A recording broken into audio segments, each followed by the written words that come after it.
علیک یا رسول اللہ صلی اللہ تعالی علیہ وسلم۔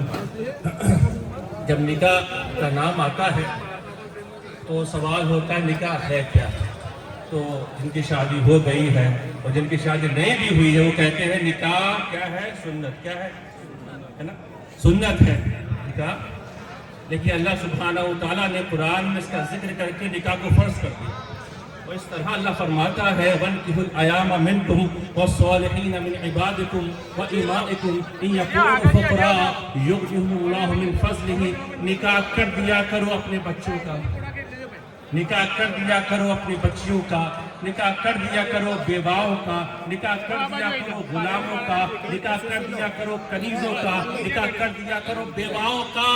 کسی پریشانی سے مت گھبرایا کرو، نکاح میں جلدی کیا کرو۔ نکاح کر کے تو دیکھو تمام پریشانی ایک طرف ہوگی، تم نکاح کرو گے اللہ فرماتا ہے میں اپنے فضل سے ساری پریشانی کو دور کر دوں گا، ساری پریشانی کو دور کر دوں گا۔ لوگوں ایک چیز بڑی پسند آتی ہے مجھے آپ لوگوں کی کمیٹی میں، جو لوہار ہے یا اور آپ لوگ کیا کہلاتے جماعت لوہار کہتے ہیں، ہاں جو جے پوری لوہار جو، اسی طرح چھتیس گڑھ میں تیلی لوگ ہیں، میں دیکھتا ہوں نکاح میں جلدی کرتے ہیں، ایسے ایسے کہ نکاح ہو جاتے ہیں۔ بعض میں نے نکاح پڑھائے ہیں، خاندان والوں کے میسج آئے کس بچے کے پڑھا دیا۔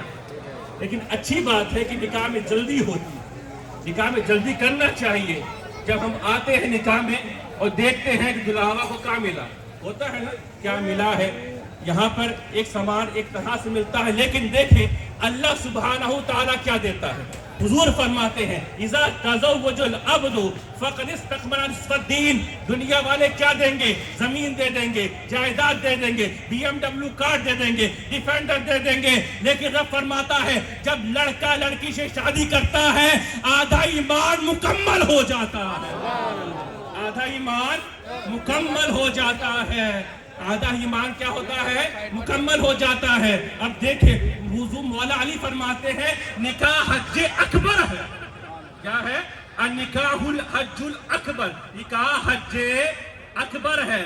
کسی کا نکاح نہیں تھا، اس نے پیسہ اکٹھا کیا اس لیے کہ حج کو جائے گا، حج کو نہیں گیا، اس پیسے سے اس نے نکاح کر دیا۔ مولا علی فرماتے ہیں مت گھبرائے، وہی حج پر جاتا ہے اور حج کر کے آتا ہے اور کہتا بھی ہے اے اللہ، ہم کہتے ہیں مبارک ہو اللہ تعالیٰ تمہارے حج کو قبول کرے، وہ کہتا ہے اب دعا کرے اللہ تعالیٰ میرے حج کو قبول فرما دے۔ لیکن مولا علی فرماتے ہیں جس نے نکاح کے پیسے سے وہ حج پہ نہیں گیا، شادی کر لی، مولا علی فرماتے ہیں اسے حج کا ثواب ملے گا، اور چھوٹا نہیں حج اکبر، اور ایسا حج جو مقبول ہو چکا ہے، وہ مقبول ہو چکا ہے۔ دیکھیں حضور فرماتے ہیں نکاح تم کرو گے فخر میں کروں گا۔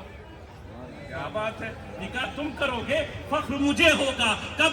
حشر میں جب آئیں گے تو دیکھیں گے میرے امتی سب سے زیادہ، میں کہوں گے اللہ ان کی وجہ سے ہے جنہوں نے نکاح کیا تھا، جنہوں نے نکاح کیا تھا، جنہوں نے نکاح کیا تھا۔ اب تین بات سنیں بڑی ضروری ہے۔ کیا ہوتا ہے ہم لوگ دیکھتے ہیں کہ یار کیا ہوگا، کماتا نہیں ہے یا کچھ ذریعہ نہیں ہے، کیا ہوگا؟ اللہ فرماتا ہے نکاح کرو۔ تین لوگ ایسے ہیں وہ مانگے یا نہ مانگے میں خود عطا کرتا ہوں۔ بے شک ہاں، جو اللہ کی راہ میں نکل جائے جہاد پر، وہ اللہ سے دعا کرے یا نہ کرے رب خود مدد کرتا ہے۔